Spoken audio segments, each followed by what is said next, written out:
and we get these all the time. We just discount them. Why? Like when people buy a house, how many times have they walk into the house and this is my house. They Yeah. just know it. I But know it then, when I walk into a house, when I'm that's going to what I buy know. something yeah. Why do you think we do that, Renee? Why do we not trust, and why do we push those things aside? I think there's a few reasons. I think one of them is we don't want to be stupid. Honestly, I don't want to be stupid. If I'm using my head and I'm doing pros and cons list, that's the best one. But if we say, I just followed my intuition, our society may think we're a little flighty. We're not, I don't know, the things that go with that. So I think that, and I also think that we just don't know what our intuition even looks like. Alrighty, it is time to stop hitting snooze and awaken to a life worth being, the fun and inspiring podcast that dives deep into what makes life truly fulfilling. I'm your host, Sue Willoughby, a self-proclaimed badass transformational life coach for women over 40.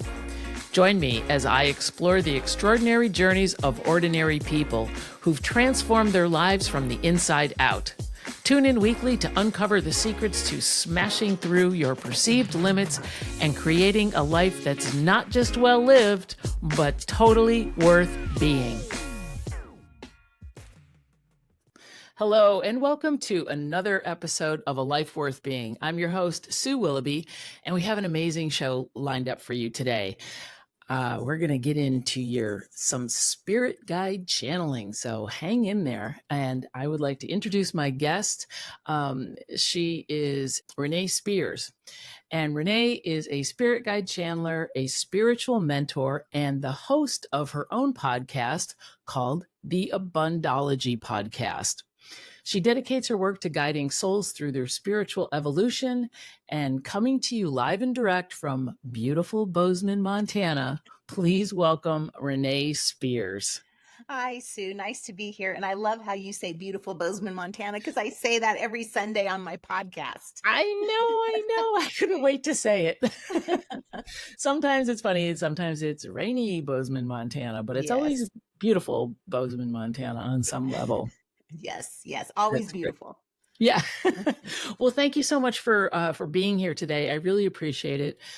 You had me on your podcast, the Abundology podcast, a while ago, and now I'm so happy that I can invite you on my own show. So yes. Thank you. I appreciate it. Thank you. Yeah. Let's kick it off. I have a couple of questions for you, as you can well imagine. Just quickly, I'd like to ask you, I know a little bit about your background, and I know like where you were before and where you are now. And I want to know how you made that leap from owning a mortgage company to being a spirit guide channeler. Yeah. I'm kind of don't understand how they're connected, but I'd love to hear a little bit of the story. That's interesting that you say that, because they're connected with intuition, which is what I want to talk about today. Yeah. Nice segue. Perfect. Exactly. I did own a mortgage company for about 20 years. Hugely successful.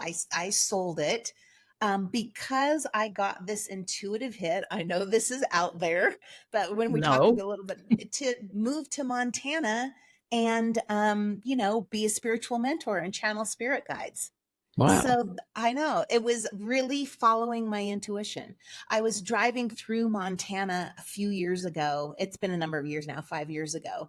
And I just going through, I just got this hit, like, this is my home. This is my home. This is where I'm supposed to live. So, it was around COVID time. So it took me a while to actually get moved here, but I knew immediately. So you're driving through Bozeman, Montana, and you're like, I don't want to do this mortgage thing anymore. I need to be in Bozeman, and I need to be a spirit guide channeler. Yeah, basically. Now I have been, I've been in touch with guides and my intuition for a long, long time. I used that in business, and I have to say that is what I credit our success to, is my intuition. Awesome. And Interesting. so I kind of just got tired of employees and mortgages and, wanted to do channeling in my yoga pants and have a nice, easy life in Montana instead. So And so over the past 5 years or however long after you finally got there, how is it? it is wonderful. It was, it's one of those things where you're really, really happy you listen to yourself. I wanted a slow life. I want to Mhm. go hiking. I'm a nature person. I like to go hiking and out in nature. And Yeah. what I do now, I work probably about 4 hours a day, and I'm with my dog and hiking and hot springs and go to Yellowstone all the time. And it's Sounds just really a horrible. lovely life. Yeah, boy, don't you just miss being in the office pushing papers, Right? right? Oh my gosh. Yeah, that's amazing. I love that you followed your intuition, and I do wanna talk more about that today because I think that, the clients that I serve in my coaching practice, I work with women over 40 to help them, break out of their stuck comfort zone or comfort bunker, as I like to call it, and really explore and try and understand what you just described. And that is, that intuitive hit, that thing that tells them there's something else I want to do, and oh my god, it's this thing, right? And not everyone is going to have that much clarity around something that's pulling them, but they may know that something is pulling them. And yeah, I'd love to hear more about how to sort of develop that intuition. And you and I have Well, had a few sessions, yes, we had a few and I sessions. always feel so good after we have our sessions. I'm always like high for a week or so. I'm like, yeah, You know why, Sue? Is because basically my job is to confirm what your intuition already knows. nice, That's yeah, really what I do. Is people have I have a feeling that this is what I'm supposed to do, and mhm. then they come and the spirit guides are like, "This is what you're supposed to do," and they're like, "I knew it. I knew that that was what it was." And it just, once again, following that intuition, which I think is all about trusting ourselves. Mhm. And as women, we in particular did not grow up really trusting ourselves. This goes to trusting ourselves to take care of ourselves financially, take care of our health. Even the confidence to start a new business, trusting that we will be successful and we know what we're doing. Yeah, So you really have to trust yourself in order to trust your intuition. We don't even yeah, we weren't taught how to do that. We were taught how to think, but we weren't mm, really taught how to use our intuition when we were growing up and through school. Like even now, if you want to know something, you Google it, you ask your friends and family, maybe you have a pros and cons list. But very seldom do we go inside and really listen to our wisdom, our inner wisdom. that's interesting. Yeah, true, so true. Because when I work with my clients, I often partner with horses, and they are my coaching partners. And horses will really help you unblock that, unlock that key to get you inside because they are so much in their own bodies and in their own selves, just by nature, right? And like you said, we're taught how to think, so we're always up in our head. Right. Um, but getting into your body and listening to and feeling what's inside can Yes, help. feeling it. Yeah, Exactly. feeling it exactly. Yeah. And we just like I said, we're not used to doing that. And there are some ways we can practice. Just simple things like you're at a stop sign, which way should I turn, right or left? And feel it. What is the feeling? Which way do I feel like I should turn? Which way should I go to the grocery store? Where should I go for a vacation? And not just, well, they have a swimming pool there and I want to not that. Like So not the where analytical piece, not right? the analytical Yeah. piece. Not that I get a great deal 5 nights, 6 days here, but the where's my heart and soul telling me would be a great place for vacation. Interesting. And I've experienced that like with, looking for properties or whatever. I had this weird connection with Bisbee, Arizona. And my friends that lived in Tucson were always telling me about Bisbee this, Bisbee that, blah, blah, blah. And then I happened to like see something in the magazine. I think it was Sunset, and it was like Bisbee, one of the top 5 quirkiest small towns and, whatever. And I'm like, oh, that place looks really interesting, as if I'd never heard of it before. Right.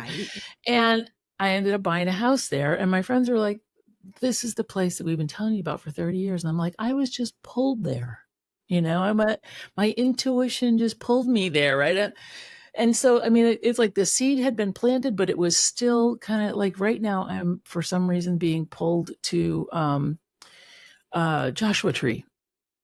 I love Joshua Tree. So I may have to just go kind of investigate. And do rent an Airbnb, and kind of there's so many cool places that are like tucked up in it. But that's kind of where I'm getting kind of an intuitive pull right now. So. Well, and we get these all the time. We just discount them. Why? Like when people buy a house, how many times have they walk into the house and this is my house? They just know it. I know it when I walk into a house, when I'm going to buy something, or yeah. Why do you think we do that, Renee? Why do we not trust, and why do we push those things aside? I think there's a few reasons. I think one of them is we don't want to be stupid. Honestly, I don't want to be stupid. If I'm using my head and I'm doing pros and cons list, that's the best one. But if we say, I just followed my intuition, our society may think we're a little flighty. We're not, I don't know, the things that go with that. So I think that, and I also think that we just don't know what our intuition even looks like. They say that, your first impression, that first hit you get when you know something, that's your intuition. They've done studies where if you don't pay attention or capture that first hit within 37 seconds, you're likely to never, ever go back to it and get it again. Interesting. Isn't that interesting? Like never again, like on anything, or just on that one thing? On that one particular thing. Okay. Yeah. Like if you meet somebody and they're fishy, you're like, oh yeah, person seems a little bit fishy. And then he's probably fine. He's friends with my friend, and he's probably fine. It's probably just me. No, it's really not fishy. Just you. Yeah. Right. I've had that for sure. I'm like, yeah. And then once again, I think trusting us, where we just don't have the practice. We just aren't brought up, practicing over and over and over, and trusting. I think people in business do. I think very, very successful people in business do. And we hear that all the time from top CEOs that, they follow their intuition. Yeah. But nobody doubts them when they say that. Exactly. Yeah. Because they are successful. Right. And they're like, oh, yeah, intuition thing, maybe there is something to it after all, right? Yeah. Interesting. Yeah. So, for example, like when you were in business, right? How did your intuition guide you when making business decisions? I just knew. And I think that's a big part of intuition, is just this knowing, this inner knowing of this is the right thing to do. And then, often then we try to logic it away. Well, that's silly. That would take 10 grand to do that. And I don't know, it's not proven, all the things we do. And I just was in a spot, and have trusted my intuition for decades, that I didn't need to do that. I didn't have a boss. I owned my own company. If I lost money, it's my money, There's more where that came from. There's more. I can make more. Yeah. Yeah. So I think that is one of the main things, that is just trusting what I felt about clients. I don't know. As you know, sometimes there's clients immediately, like, this isn't going to pan out. They're great people, but I don't think it's going anywhere. Yeah. Or business partners that you team up with, or, ideas you have. We know a lot more than we give ourselves credit for. Okay. So now my next question is, how do we start to build that trust in our intuition when we get those hits? Like, I think, there's a lot of layers to it, and it's not just going to be a simple answer, but, there has to be some sort of, like, when you say you get that hit, right? Yeah. I don't know if, you can describe that hit, and either through yourself or through your clients, if they could, what might that, how might that present itself, that hit of intuition? That's a good question because it shows up so differently for everybody. Some people, it may be a knowing. Some people, it may be goosebumps. You feel it in your body. Mm-hmm. Some people, it's like a funky feeling in their stomach, Okay. that. It could just be a hunch. Like, I got a hunch about this. It Mm, really shows up differently for everybody.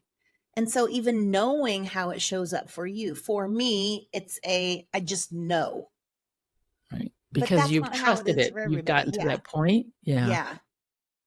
Yeah. So, but if you don't, I think often when you don't follow it, there are Hmm. bigger signs than the hit that it's you're getting it. That anxiety, Hmm. that comes up a lot when you're not following your intuition, which Interesting, can lead because to depression.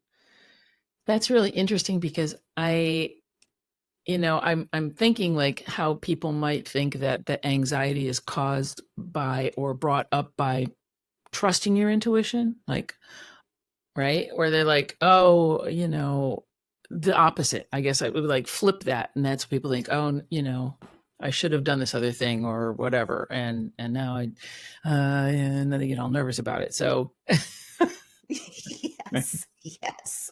And that is a big sign. If you're having anxiety about something is a no. If you're interesting. feeling calm and excited and lit up about something, that's a yes. Oh, well, I think that is a really good thing. Like, if you go ahead and make a decision, right? Like, I'm being pulled towards this. I want to take a left to go to the grocery store today, right? And you take that left and you're like, oh, I don't know. It's just like, I don't know if I took the right turn or not, right? Yeah. Yeah.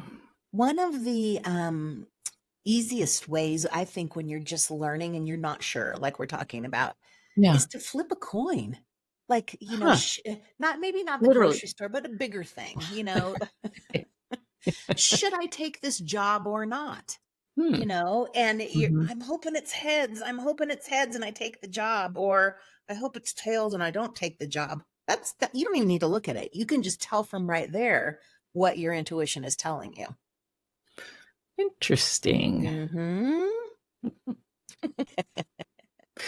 I really, I mean, there's so many things to explore about intuition. And I know you and I have talked about it in some of my sessions as well. And I do, and I've worked with animal communicators. And that is kind of a big thing. If somebody is interested in animal communication, and that is a huge thing to trust your intuition, right? You're either getting, some people get like a visual, right? Yep. And it's just like, you know you're talking to a horse or whatever, you're having a nonverbal communication with a horse, and a watermelon pops into your head, and you're like, why is there a watermelon pop, and then you kind of, disregard that or whatever, and it may be that the horse really likes watermelon. It's just, Yeah. but And try testing it. that's the Yeah. same thing with channeling spirit guides. Yeah. Is it comes in so many different ways. We could hear it, we could see it. Often it's a sign, and that is a sign of usually what it means to you. Like a watermelon to me, as I'm thinking about it right now, would be like a Yeah. lovely hot summer day when I'm out, with my friends and having a picnic. Right. Like in the course of talking to an animal about a horse or animal communicator, that doesn't really make sense. But if I was Right. talking to a client about that, I would probably say something about, hey, why don't you get out and have some picnics, and get outside more, spend more time in nature. So I was, going back to why people don't really use their intuition or trust it that much. Hmm. I think it goes often with that vulnerability. Well, I don't know what a watermelon is. I'm not going to say watermelon Mhm. because that seems stupid. Who would say watermelon? Even you asking me, how'd you end up in Bozeman? Yeah. If I was concerned about what people thought about me or being vulnerable or looking stupid, I would give you the whole excuse. Well, it was a smart move for real estate or whatever. Yeah. Instead of, I'm driving through and I got an intuitive hit. Yeah. And you knew enough to trust that Yeah. because you're like, my intuition has not let me down. Yeah. Ever, ever. Our intuition does not let us down. That's And I think interesting. we're sick because we're going back to trust. Our Mm. intuition is us. And so we have to trust us. That is so hard for so many people to do, though, Yeah. to trust ourselves that we, either have the tools to do the right thing, right? Or we can trust our intuition enough to make those correct decisions. And by correct, I just mean what's right for us. And I think we are so pressured, like as you mentioned earlier, by society. And I think when we're kids, right, we just do whatever we feel is the right thing. And that's that intuition. And it just kind of gets tamped down and like beaten out of us, not literally, but like, Yeah. why did you do that stupid thing? You're not supposed to do that. Don't do that. Don't do this. Don't do that. And those societal norms kick in, and it's just it's hard to it's hard to unlearn that stuff, I think, and to I think really. so too. And I think it just takes practice over Hmm. and over and over. Just, I know we talked about, the stop sign, right or left, but practice. You don't just go out and run a marathon the first day. It takes practice to build up to that. Same with this. This is like trusting your intuition yourself is life changing.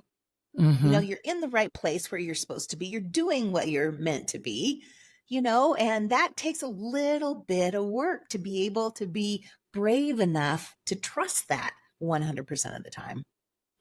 Yes, 100% of the time, I think is even 10% of the time, I think is a huge thing for people. Yeah. Don't you? Yeah. Yeah, I do. Yeah. Well, I want to ask you about regrets. I think that, another byproduct of not trusting our intuition is a regret. I mean, to me, it is like if I have, and I try not to have too many regrets, but if I do, I feel like I should have done that thing. I should have trusted myself and done that thing because now I would be, here or whatever. Yeah. I think did you talk about that, about starting the podcast earlier? Yeah, I did. I did a post on Instagram because, somebody asked me like if I had any regrets, and I'm like, I don't typically, because I typically do stuff that when I want to do it, and and I don't really. Sometimes I don't really give it a second thought, and some people think I'm crazy when I do that. But, do I wish I had started it sooner? I think someone asked me, or do I have any regrets? And I said, no, I really don't. Maybe, but at that time, I mean, I knew I would start it, but I knew that it would have to be, I'd have to have enough passion about whatever the podcast was going to be about to be able to carry it through. I mean, I could have started it, a podcast several years ago, but I was like, yeah, it Wasn't didn't the feel right like the right time. time. So Yeah. I trusted that bit of intuition that Yeah. it wasn't the right time. Yeah. So I I think intuition isn't like you're either all in or you're not. You're like, yes, and eventually. and I think that is a key part of intuition is it isn't always immediate. Like I knew I wanted to move to Montana, but you don't have to sell my house, Yeah. sell a business, rearrange my life. COVID happened, but I knew eventually, just like you knew eventually you'd be doing a podcast. It just Right. wasn't quite the right time yet. Yeah, Yeah. exactly. I turned 60 just a couple weeks ago. Yes, I And meant to say congratulations and happy birthday. How does it thank feel to thank be you. in this decade of I have our to say the lives? first however many days have been fabulous. Oh, good. But I've had a discussion with some women that I went to high school with about regrets. Oh, And, what did we regret in life? And a part of my when I get to the end and I'm on the deathbed, I don't want to have any regrets. And so I'm Mhm. like you. Like if I'm feeling like I want to do the thing, I'm going to do the thing. I will probably regret it more that I didn't do the thing. Exactly. You Yeah. know, I think all of us pretty much our only regrets were perhaps how we treated people. We would have been a little kinder when we were younger, you Hmm. know? Yeah, absolutely. Yeah. Yeah. I definitely am. I'm with you on that one. Yeah, I wasn't always the kinder, gentler version of myself that I am. But but at the same time, I also don't regret the journey that I was on or that I am still on, because I feel like it was a journey that I had to make. And it was, I had to go through all of those steps and those things and those experiences and whatever, and come out on the other side Yeah. in a good place. Yeah. So, I yeah. see that, all the time in my work. I have that luxury of pulling back and kind of seeing our soul journey. Yeah. What our soul is experiencing and came to experience here, because we get often so stuck in the human stuff, the little bitty human stuff, instead of pulling back. Hey, what's my life about? What's this journey about? Yeah. And because we could have regrets, if I'm going to use addiction as one of those things. Mhm. A lot of people, a lot of souls, people would never choose it this way, but souls and use addiction as one of their places to have a spiritual awakening. It could be trauma, it could be addiction, it could be an accident, it could be a death of somebody. We have all of these different entry points into our spiritual awakening, our spiritual path, whatever you want to call it. Mhm. And so you could look at it and beat up on yourself of, oh, me, addiction. Rah, rah, rah. No, Yeah. no, no, no. You had to, that was part of the path to use that to propel you forward. Yeah, exactly. Mm-hmm. Yeah, and I talk about that in my first episode, that, of my journey with alcohol, and, and finally just getting to a place where I had done enough work and myself that I can just be like, you know what? I don't it doesn't interest me. It no longer serves me. Not that it ever served me well, but it's not something that I need in my life anymore. Right. Yeah. And I feel happier and better because of it. Not that I regret. Yeah, I mean, I wish I had some of those years back, but but like you said, it's all part of the journey. It's I all part of had the to journey. go through that in order to not be there anymore. Yep, exactly. Yeah. Yeah. Are there any you talked about some exercises, or and I do know that you do have classes from time to time, but if someone wanted to get more in touch with their intuition and try and start that practice, I know you said that they could do, just kind of like, is, the other thing I was thinking about in terms of like food, like sometimes I eat stuff that's bad for me and then I feel icky afterwards, right? I think you can like look at something or hold it close to you and be like, how does this feel when I hold this bag of potato chips near me? Right? It's like, it sounds like a good idea. It seems like a good idea, but I know if I open that bag, and you know what I mean? Yes. So are there? Yes. Yeah, and that is a legit science thing with muscle testing and how it feels in Right. our And body, I've done which that. goes right along with intuition. That's part of it too. You can use muscle testing for your intuition if you're not sure. Mm. The whole pull, you can pull your fingers apart easily. It's, Oh, okay. if they don't pull apart, if it's easily, then it's fake or not true or whatever. It's a Okay. no. If you can't pull them apart and it's strong, it's a yes. So if you were like, should I eat these potato chips? No. Yeah. That's Should I interesting. eat the Yeah. apple instead? Yes. You're like, I was hoping for the chips, right? Yeah. But So muscle I do, testing is one thing. muscle Yeah. testing's one thing. But really it's how It's going to be about slowing down, really, because most of the time we are so busy, we're so focused on our to-do list and what's next. And in once again, the human part of us, that we may be getting intuitive hits, but they can't even come in because we're too busy looking at the to-do list and what we need to do. And so just taking a break, slowing down, paying more attention to the stuff outside of you, you know? Just Absolutely. what do I feel? What's going on? Because we can get so human focused and, on the to-do list in our lives and making money and the next thing, that we're just not in touch. And I do notice that as well with the horses. The horses really do encourage you to slow down and be present and breathe and be in your body because you can't be out of your mind and, just be crazy around a horse, because they're going to call you on it, right? Yeah. They're going to be like, yeah, cut it out. Cut it out. When you're settled, I'll come over and have a nonverbal conversation with you. When you're settled, that is the word. That's the word, Sue, is to settle. And that's hard these days. Hard. It takes some practice. Yeah. Like when I went to go see Ellen DeGeneres last night, they don't let you take your phones or any devices in, right? You can take them in, but they give you this little pouch and you put your watch and your, phone in the pouch, and then they, electronically seal it and you can't get it open. So you're just sitting there going, what time is it? I don't know.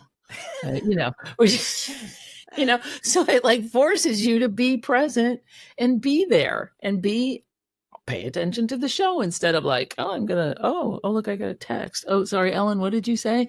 Right. Yeah. And I think our phones in particular have really disconnected us from being present. It's almost to the point where it's uncomfortable, like you're saying, to sit there. Like, what do I do? What do I do? Like, remember before we had phones and we would just sit there and be bored sometimes? Remember that? Right. Right. And you just see people out in public, just whatever activity they're doing, they're recording it on their phone, whether it's a video or whether it's I say that, and I recorded making s'mores last night in Portland, but but you're taking a selfie in front of something, or you're out on a hike. And I think nature is probably, just, those are beautiful flowers. Enjoy them and look at them and put that picture in your mind, not in your phone. And I just think that it's so much better to have that memory in your mind and not somewhere buried in your phone. Yeah. Because you miss it. You miss the entirety of it, I think. I think so too. There's that one experience. There's that one iconic photo where there's all of these young people at a concert and they all have their phones out, and then there's an older woman there just watching the concert, and you can see on her face she's like, this is great, and they're missing it all. Yeah. Because you're not present. You're not present. Yeah. And so really, for getting down to the bottom line, trusting yourself, being present, so that you can feel the hits. So you are aware when stuff comes up. Yeah, absolutely. So what do you recommend? How do you get quiet? Like, because I know, you have to be in the moment when you're, doing a session with a client. How do you prepare for that? Well, that's my whole work. Like the session's fun. That's, to me, that's not work. It's the 2 hours in the morning that prepare me to be in that energy all day long. And it's nature, Sue. That's, that's why I live here in Montana, all the nature. Yoga, breathing. I do pull like oracle cards in the morning just to like pay attention to what's going on. If I'm not paying attention to my spirit guides or whatever, they know every morning at breakfast I'm going to do an oracle card pull, and if there's something important, they can get it through right then. Like, come on, Renee, pull the time. Pull the card. Sit down, pull the card. Exactly. Exactly. But all the things that we know, the breathing, the nature, the yoga, exercise, And I all the think stuff. people can make excuses. And I know that, if somebody, they want to do this thing, there's this thing that's pulling them that they feel like they want to get out of their comfort zone and do this and everything. But there's a million excuses. I don't have time. I don't have money. I don't have whatever. And I think that whole thing to me is that scarcity mindset. And I think that also can come into play with intuition I think it can can it? too, because when you're Yeah. present, you have Mm-hmm. enough money and you have enough time. Of everything. Because you're there. It's, Yeah. you know, where we don't is when we start thinking about what might happen in the future. So I think that scarcity thinking is a big part of this. And you get out of that thinking by being present Yeah. over and Interesting. over and over. So cool. It's so cool. It's so cool. You make it sound so easy. It really is. I know. Yeah, sure, Renee. Yeah, just do these things. But it really is that easy. Like, just put down the phone. Don't reach for it first thing. Give yourself 10 minutes to just sit and be and look out the window and pet the dog or, Yeah. whatever it may be. Just practice like that. Because giving yourself this time to be present, that's when the intuitive hits can come through. And I try and do that. I have a little morning ritual that I do. I get up, I let the dogs out of the crate, they go potty, they come back in, I make coffee, and then we all go back and snuggle in the bed. And I do a meditation, and then I do my journaling, and I enjoy my coffee, and it's quiet, and there's nothing going on. And Yeah. I like it. And I write down ideas and I think of stuff, and then I'm like, okay, I'm ready for the day. And there's some days if that doesn't happen, like I have to get up early because or whatever, I feel a little off. I'm not in flow. Exactly. Yeah. I happen to choose a job that requires me to do that every day, and I Yeah. I do attribute how wonderful my life is to that, to the Nice. morning routine. I do a journaling, a Yeah. gratitude practice, and stuff also. Yeah. But every single and there's two times of the day that really align your energy. First thing in the morning, so I'm glad you're doing that then, and then Hmm. right before you go to bed. So if you're gonna do you want to get your money's worth. I would do it first thing in the morning and then right before I go to bed. And it could once again just be as simple as snuggling with your dogs in bed. Yeah. Yeah. I don't snuggle with them in bed at night because then they think they're going to stay there, and that's just not going to happen. But Yeah. I Yeah. can snuggle with something else, like Yeah. a nice hot cup of tea, and that always kind of makes me feel good. Yeah. I'm like that Yeah. with coffee too. Yeah. Yeah. Not before I go to bed, but anyway. In the morning.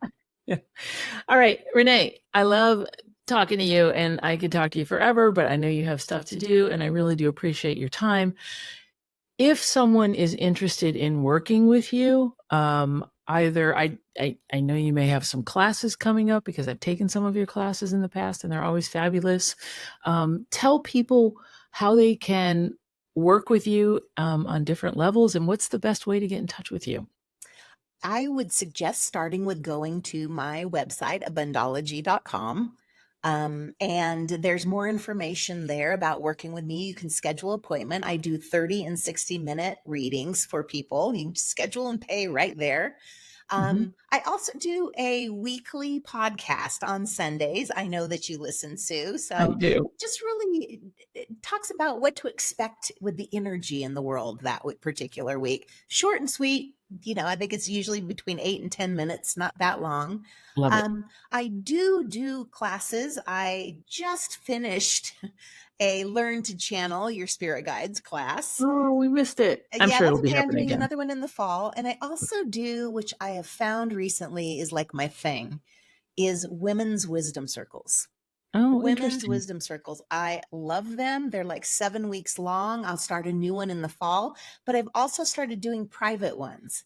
So if Oh, people have like a group of like a book club or a group of girlfriends or something that they want to do the circle with uh-huh. versus just random people, which, will open in the fall, then I offer those too. So all of that info is on my website. Can you just quickly tell me a little bit about what is a women's wisdom circle? What is the basis for that? Well, I started with just a general wisdom circle. We talked about life. Now I've narrowed it down to spirituality. Okay. So how to connect, how to listen to our intuition. We have a dream interpreter come and talk about dreams and what they mean and how to really glean some information from them. She interprets dreams. I have an oracle card reader come and she teaches us how to read oracle cards in a different way, not just read the book, and reads cards for people. So there are a lot of different ways that we just practice spirituality. We just got through doing a summer solstice ritual for one of them. Yes. There's usually a full moon in there somewhere, and it's just really, really fun. Awesome. I love it. Yeah. I always feel so good when I get done talking to you, and I'm feeling it right now. And I hope that because I know you infuse everything with some positive vibes. Always. So I hope that my listeners are also getting some positive vibes from this conversation. And Renee, I love your energy. I love what you're doing. And I just really appreciate you. And thank you so much for being on my show. It's been fantastic. Oh, thank you. Thank you for having me here. I love talking with you, and I'm glad you're finally doing the podcast. It's time. It's totally time. You're like, do the podcast, do the podcast. I do want to mention one quick thing before we head off, though, that I am happy to I don't even know the word. Pass on. That's the word. Pass on to your clients or your listeners 25% off a session with me if they use the code abundance when they go to the website to schedule. Abundance. Perfect. I love that. I will put that in the show notes along with the link to your website. That's awesome. Thank you so much. That's so generous. Can I use that too? Of course you can. Of course you can. All right, my dear. Well, listen, have a wonderful weekend in beautiful Bozeman, Montana, and I will see you soon. Thank you, Sue. Thank you for listening to today's episode of A Life Worth Being. I hope you found it fun and inspiring. And to avoid a bad case of FOMO, please be sure to click that subscribe button. If you love what you heard today, please share it with a friend and then hop on over to your favorite podcast platform and return the love with a wonderful review and 5-star rating. It would truly mean the world to me. Be sure to follow me on Instagram and on my website. Links below in the show notes. I appreciate you, and I will see you next week for more fresh insights on awakening a life worth being.